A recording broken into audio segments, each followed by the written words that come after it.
the City College of New York. He will lead us on an examination of skepticism as a philosophy, and will argue that skepticism can and should be a philosophy of life and a path to happiness, and that there is a lot more to life than just debunking nonsense.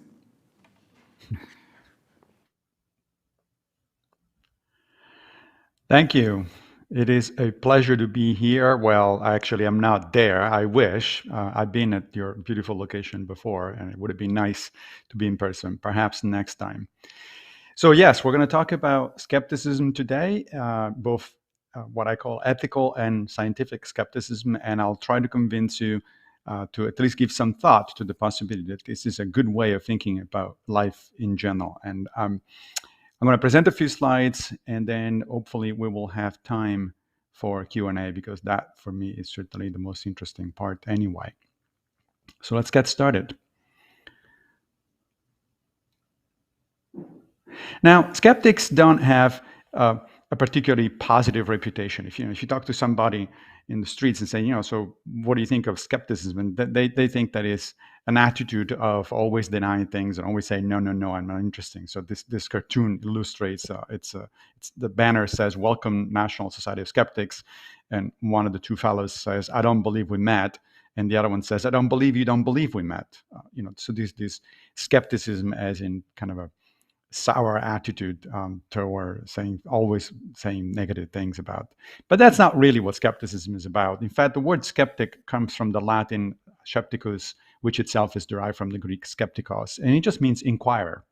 So somebody who is a skeptic is inquiring, is inclined to inquire, to ask questions, not to jump to conclusions too quickly.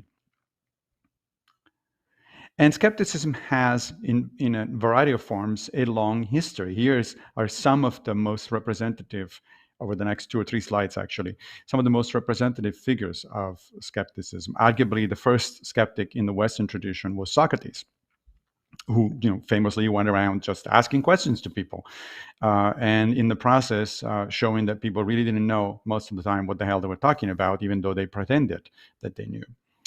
Pyrrho of Elis, the founder of a particular branch of skepticism that we will briefly look at in a minute, called Pyrrhonism. Carneades of Cyrene, Marcus Tullius Cicero from Rome, Plutarch, Sextus Empiricus, and then moving to closer to modern times, some of the most influential modern philosophers, Michel de Montaigne, René Descartes, the guy that said, "I think, therefore I am," Baruch Spinoza, David Hume. And then to contemporary times, people like the British philosopher Bertrand Russell, the American astronomer Carl Sagan, the American philosopher and founder of skeptic organizations in the United States, Paul Kurtz, and the amazing James Randi, a magician who used his abilities and his knowledge about real magic, as he used to put it, in order to debunk pseudoscience. So there is a long history. Now, you might have noticed something about this history. There are basically no women. It's really hard to find any. And speaking as an eventually dead white man myself, I think it's time to change things. So, if you're in the audience, it's time for you to pick up this sequence and start changing and making those faces a little bit more diverse. Let's get to the meat of the matter here. There are, in my mind, as I said a minute ago, 2 fundamental ways of being skeptic, or 2 threads of during the history of skepticism: ethical skepticism and scientific skepticism. And what I would like you to convince you in the next few minutes is that A, they're actually not that different, even though one is about ethics and the other one is about science, and B, that in fact it's a really good idea if we merge them together, if we adopt a general skeptic approach in life that covers both matters of ethics, how we behave with other people, as well as matters of science, how do we evaluate and understand facts about the world. Let's start with ethical skepticism. Historically, there are 2 major branches of ethical skepticism, and I'm going to focus on only one of them, but I will mention both of them. The first one has to do with 2 of the people that I just mentioned, Pyrrho and Sextus Empiricus. The other one also has to do with two of the people that I mentioned, Carneades and Marcus Tullius Cicero. So they differ in this way, very, very briefly. In terms of theory of knowledge, right? So how they thought about knowledge, what philosophers call epistemology. The Pyrrhonists think that there is no firm support for opinions, which they call dogmata. An opinion is a dogma in ancient Greek. There is no firm support for any opinions outside of evident matters. There is, it's evident to me, for instance, that I'm talking in a computer, hopefully reaching, people in St. Louis and beyond. That's an evident matter. I don't have doubts that this is actually happening. However, whenever it comes to things like, scientific theories, for instance, or theological statements or philosophical statements, then those are not evident matters. And the Pyrrhonists said there's really nothing you can say about it. There's no support for it. Contrast this with the other branch of skepticism, which is often referred to as the New Academy, because it was based in Plato's academy, but after Plato died. For the new academics, certain knowledge is not achievable because both senses and reason are fallible, and senses and reason are the only two ways that we have to achieve knowledge. But just because we don't achieve certain knowledge, that doesn't mean we don't know anything at all. In practice, the Pyrrhonists thought that, therefore, it follows from their epistemology that we should suspend judgment on anything that is not evident. This process or notion of suspending judgment is called epoche in Greek, and it just means just don't have an opinion. Just refrain from having any kind of opinion about things that are not obvious, things that are not evident. The academics, on the other hand, thought that it's okay to arrive at tentative opinions based on a criterion of probability, in Greek, pithanon. In fact, Cicero is the one that actually invented the word probability, probabilis, which is translated probability in modern English. So the notion is that because we cannot be certain of things, we should always accept things with a certain probability. So is the theory of relativity true? Well, likely so, very likely so, perhaps almost certainly so, but not certainly, because we could be wrong about it. Now, what about ethics? Both of these schools are fundamentally interested in ethics, which the ancient Greeks and Romans understood much more broadly than we understand today, as the study of literally how to live your life. So for a Pyrrhonist, the goal of life is tranquility of mind, what in Greek is known as ataraxia. And the way to achieve tranquility of mind is to suspend judgment. If you don't attach your ego to one opinion or another, one dogma or another, then you're going to be fine. You're going to be just okay. For the academics, on the other hand, life has to be lived to its fullest extent by making use of one of the ancient Greek and Roman virtues called phronesis, or practical virtue. Practical virtue is the notion that you should try to navigate every situation in life in the best possible way, in the ethically best possible way.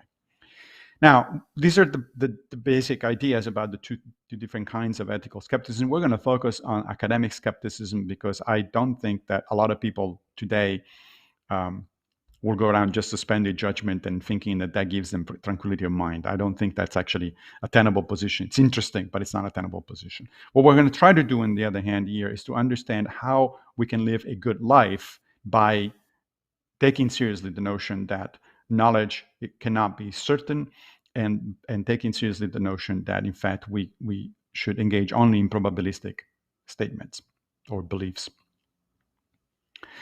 Now, the second half of the equation that I'm trying to put together today is concerned with so-called scientific skepticism. And here's one definition of it by Paul Kurtz in a book called The New Skepticism, which came out in 1992. Briefly stated, a skeptic is one who is willing to question any claim to truth, asking for clarity in definition, consistency in logic, and adequacy of evidence. Right? You'd think that that's pretty straightforward, and that not many people would disagree with it, but you'd be surprised.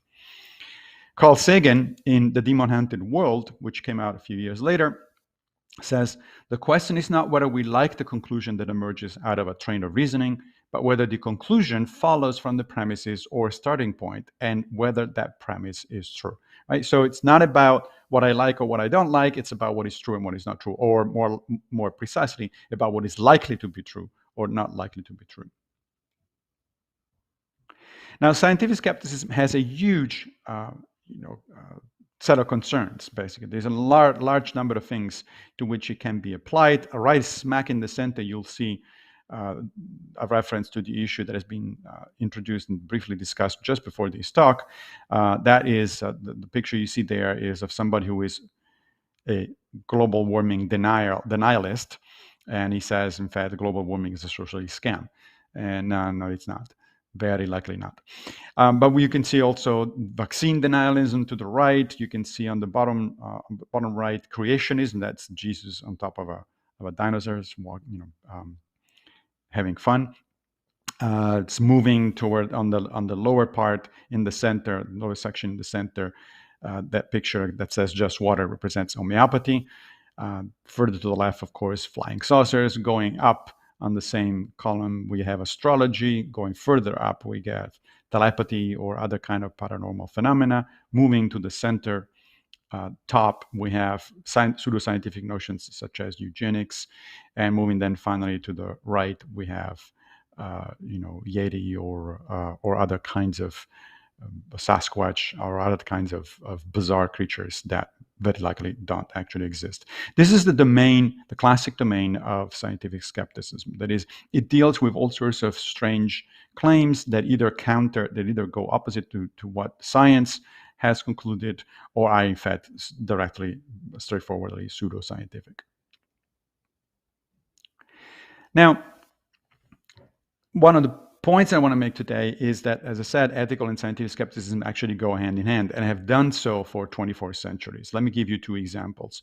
One is the first example known in the Western tradition of a philosopher actually addressing what we would today call pseudoscience, and that's Socrates talking about quackery in a Platonic dialogue called the Charmides. And here's a bit of that dialogue. Socrates says, "Let us consider the matter in this way. If the wise man or any other man wants to distinguish the true physician from the false, how will he proceed? He who would inquire into the nature of medicine must test it in health and disease, which are the sphere of medicine, and not in what is extraneous and is not its sphere." And his friend who is talking to is Critias, who actually happens to be Plato's brother, says, "True. And he who wishes to make a fair test of the physician as a physician will test him in what relates to these." "He will," says Critias. "He will consider whether what he says is true and whether what he does is right in relation to health and disease." "He will," says Critias. "But can anyone pursue the inquiry into either unless he has a knowledge of medicine?" And Critias says he cannot. By the way, before we finish this is a somewhat interesting example of a Socratic dialogue. As you can see, it's not much of a dialogue. It's Socrates talking, and then the other guy say, "Yes, Socrates, absolutely, that's right. It seems to me that that's fine." But Socrates keeps going and says, "No one at all, it would seem, except the physician, can have this knowledge, and therefore not the wise man. He would have to be a physician as well as a white man." And Critias says, "Very true."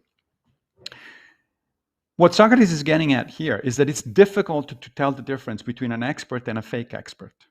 In this particular case, to tell the difference between a physician, an actual physician, and a quack, because unless you are a physician yourself, unless you know a lot about medicine yourself, you might have trouble telling the difference. This is something that directly addresses people during the currently ongoing pandemic who say, "Oh, I'm going to do my own research on this thing."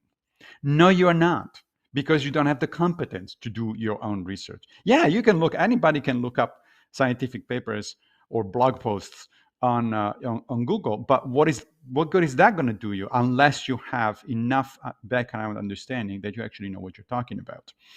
Most people do not have enough background, sufficient technical background to actually read medical papers in medical research, and certainly reading random blog posts isn't going to give you that much of a better quality information.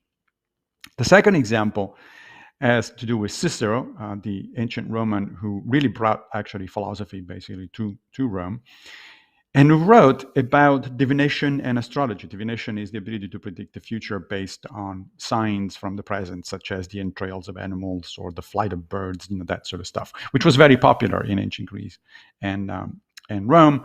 It's still somewhat popular today under different guises, for instance, in the guise of astrology.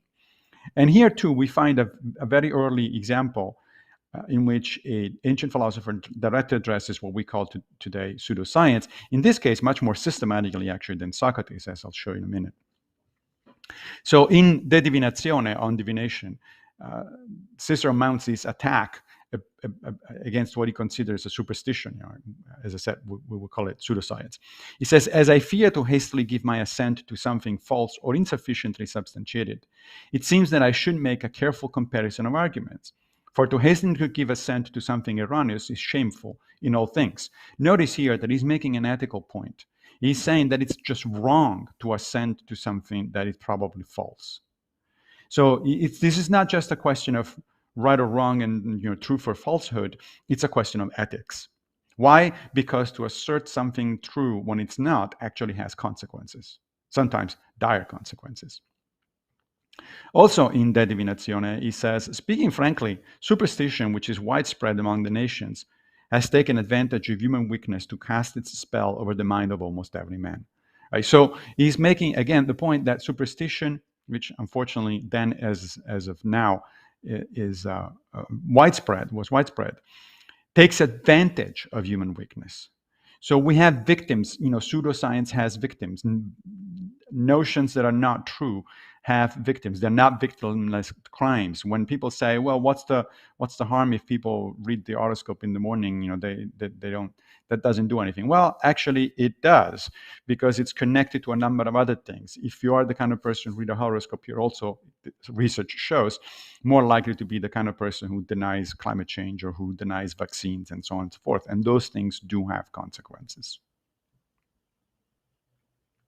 Cicero, in fact, identified 5 criteria that modern philosophers also recognize as essentially separating science from pseudoscience. And these are the internal logic, have to do with the internal logical consistency of whatever it is that we're talking about, the degree of empirical confirmation of the predictions that come out of a particular hypothesis, the degree of specificity of the mechanisms that have been proposed to explain certain phenomena, the degree of arbitrariness in the application of an idea, and the degree of selectivity of the data by the practitioners of that approach, right? So that's particularly the last one it's a typical trope in pseudoscience. People look at, but I know this guy who has not been vaccinated and he's fine. Well, yes, but that's a very specific, very selective use of anecdotal data, not a survey, not a scientific statistical survey. Now, the question, therefore, is, at this point, what do ethical and scientific skepticism have in common? And I think they have 4 things in common, which is why, as reasonable and compassionate human beings, we should practice both of these, both ethical and scientific skepticism. The first thing that they have in common is knowledge, the notion that knowledge is tentative and probabilistic. As I said, this goes back all the way to Pyrrhonists and Cicero. In modern terms, this is often presented in one way or another, one version or another of a famous equation called Bayes' theorem. I'm not going to go into the details of what that is. It is a very well-established theorem in probability theory. But essentially, the basic idea of Bayes' theorem is that we can actually quantify the probabilities of a particular claim. Let's say, do vaccines work or not? Or that sort of thing, or is there climate change or not? Cicero had this notion of probability, but in his case, it was an intuitive notion. It wasn't something that we can actually attach numbers to or quantify as modern science demands. So the basic idea is that the probability of a claim given the evidence is proportional to 2 quantities: the probability of the evidence given the claim and the probability of the claim before the evidence. How does that work? It works in this way. Let's say that the probability, if I ask what is the probability that astrology is true, given the observed evidence, that is, given what I know about astrology and astrologers and their predictions, etc. Well, that is proportional to these 2 things. The probability of observing the evidence that they observe if astrology is true. This means, for instance, what is the probability that if astrology were true, I keep observing the fact that astrologers actually make wrong predictions or insubstantial predictions. There is research that shows that under control conditions, astrologers don't make predictions that are any better than chance.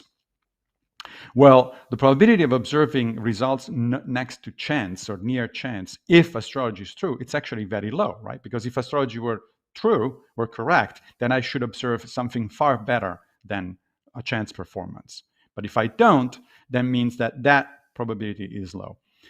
Multiplied by the probability of the theoretical likelihood that astrology is true. Well, on theoretical grounds, it's very reasonable to have serious doubts about astrology because it doesn't go with anything else that we know from science. It doesn't go with anything else that we know from astronomy, from physics, from biology, from psychology, nothing like that. So the upshot of this is that the first term, the probability that astrology is true, is going to be very low because it depends on those two other quantities, each one of which is already low. Now, can I say that astrology is therefore absolutely, definitely wrong? No, in fact, I shouldn't say that. And that's the second point. We should be open to revise our opinions given new evidence. So our probability, our estimate of the probability that a claim given the evidence is true or not should always be, of course, between 0 and 1. That's just the nature of probabilities, right? Between 0 and 100%. But it should never touch either one of those two extremes. Why not? Because if our estimate of something is 0, as a probability of 0, that means absolute disbelief, right? And if we say that something is true 100%, that means absolute belief. Well, bias theorem shows something interesting. If your belief is 0 or 100%, then no evidence will ever change your mind. And therefore, you're not a skeptic. And I would argue you're not a reasonable person. So what do I say the probability of astrology being true is? Probably very, very close to 0, like 0.00001, something like that. But it's not 0 because it could be that I'm wrong about it. It's logically possible that I might be wrong. And if new evidence all of a sudden starts coming in that shifts things on the other side, then I should definitely change my mind. A reasonable person, a rational person should change his mind. This is true also for things that we do believe they're true. Like, is there such a thing as climate change? I think pretty much yes. But am I convinced 100%? No, I'm convinced 99.9999% because I do want to leave to my mind open the possibility that, in fact, even in such cases, I could be wrong. And of course, in a lot of real life applications, our estimate of truth is nowhere near 0 or 100%. It's somewhere in between. The third thing that ethical and scientific skepticism have in common is that we do what we do as skeptics because we care about what we think is the likely truth. That is, we don't want to believe in bullshit. Right? There is a ethical imperative, according to Cicero, not to believe in bullshit. There is an ethical imperative to seek the truth. Why? Because bullshit hurts people. And the truth, sometimes at least it sets them free. The fourth reason that ethical and scientific skepticism have strong commonalities is because we do what we do because we want a better life for not only ourselves, but other people. What you see here is a series of circles of expanding concerns. We tend to naturally be concerned about ourselves. This is just a natural thing. When children are very small, the first thing that they do is to make sure that they are okay, that they get the resources that they need. But we're also naturally concerned for our family and from our friends, and we should then reasonably try to be concerned for broader and broader circles, such as our community, humanity at large, and even all sentient beings, which I'm defining here as being living organisms that are capable of experiencing pain and suffering. So that's why this is ethical, because scientific skepticism leads us closer and closer to the truth, right? So for instance, over the last several decades, scientists updated their belief, their acceptance in the notion of climate change. Initially, it was, so and so, and then it went up and up and up as new information came in, and rightly so. But that updating beliefs does have practical ethical consequences, not just for ourselves, for our family, for our friends, and for our community, but for humanity at large, as well as from all other living species. Now, a question that I'm often asked, at least, is whether there are limits to the application of this sort of skeptical attitude. Are there areas where it's not a good idea to be skeptical? And my answer is, in brief, I don't think so. I think that a skeptical attitude applies obviously to ethics and to science, as I just tried to argue, but also to economics, politics, obviously pseudoscience, history, philosophy itself. That is, when is it a good idea not to be skeptical, in the sense of somebody who inquires into things and keeps an open mind about tentative conclusions? I mean, when is that not going to be a good idea? So I think that this is actually something that applies pretty much across the board, no matter what topic of discussion, no matter what it is that we're interested in. In fact, the ancient Greek and Romans thought that a good life and thinking about a good life is the result of three broadly intersecting and interacting disciplines.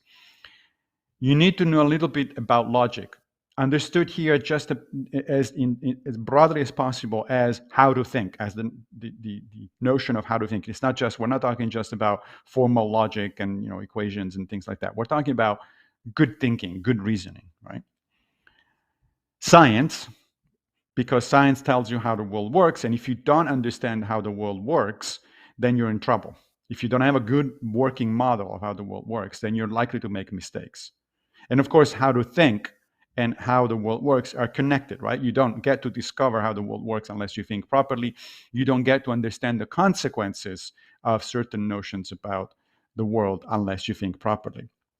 And both of these have a lot of direct impact on the third area, ethics, which is concerned with how to live.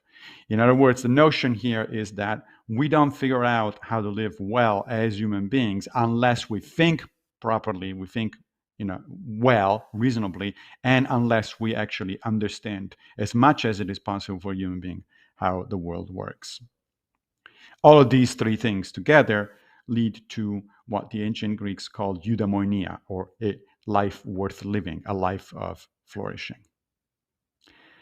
And that's it. Thank you very much. And I hope we're going to have time for a little bit of Q&A. I'm going to stop share here.